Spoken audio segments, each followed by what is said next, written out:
So we have another cruise ship that has returned to sailing. We have some event cancellations from Royal Caribbean. And of course, we cannot go a week without some COVID on cruise ships. Gonna get into all of it right after this.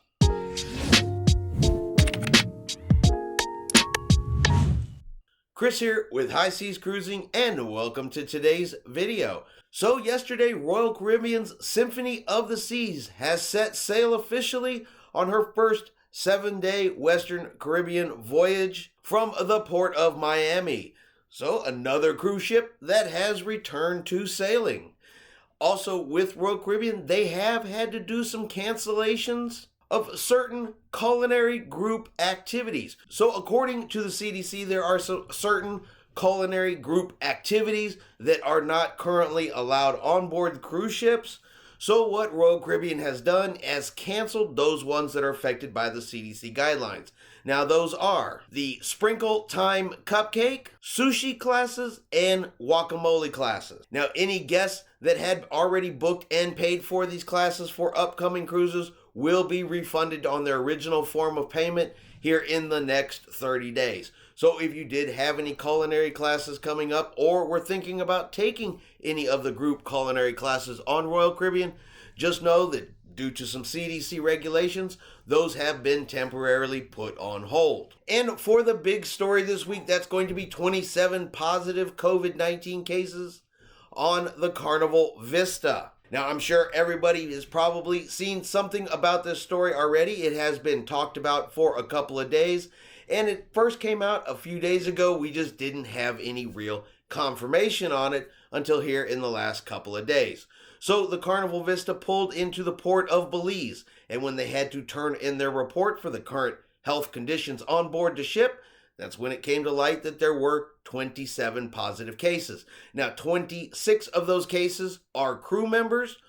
Only one is a passenger. All were fully vaccinated. Now, contact tracing was done. The affected people were isolated. No other positive cases were found. The remaining passengers were allowed to get off in Belize, continue on with their shore excursions. The cruise finished up, and no future sailings have been canceled. Now, 27 does seem like a high number. You're thinking, wow, 27 cases on a cruise ship? There were over 4,000 people on board, counting both passengers and crew.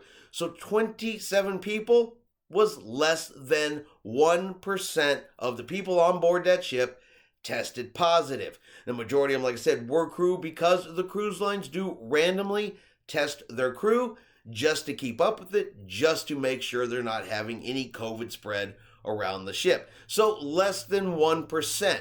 Watch your local news. See some of the percentages for either the city you live in, some of the other larger surrounding cities. I guarantee you that the number is way higher than 1%. So what that says to me is that even in close quarters, even on board a cruise ship, the health and safety protocols are working. The sanitation programs are working, and they're keeping the COVID cases down. You have a better chance, in my opinion, of getting COVID going to your Walmart than you do of getting COVID-19 on a cruise ship under the current health and safety protocols. Yes, obviously, 0 would be the best number we could ever achieve, but we are not going to be achieving 0 anytime soon. There are going to continue to be breakthrough cases. There are going to continue to be people, even vaccinated, that are going to test positive, and all 26 of these people that tested positive were asymptomatic. If the cruise lines weren't doing routine testing, they may not even have found them because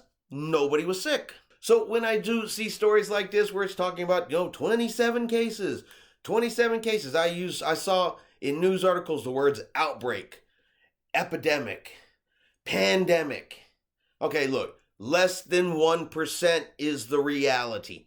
27 people out of over 4,000. Just let those numbers sink in. Realize that if you look at some of the other places, some of the other cities, and some of the other venues out there, that number in reality is very, very low.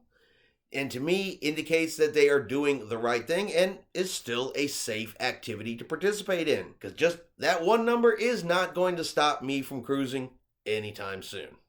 All right, I hope you guys have enjoyed today's video. If you have, let's give it a thumbs up.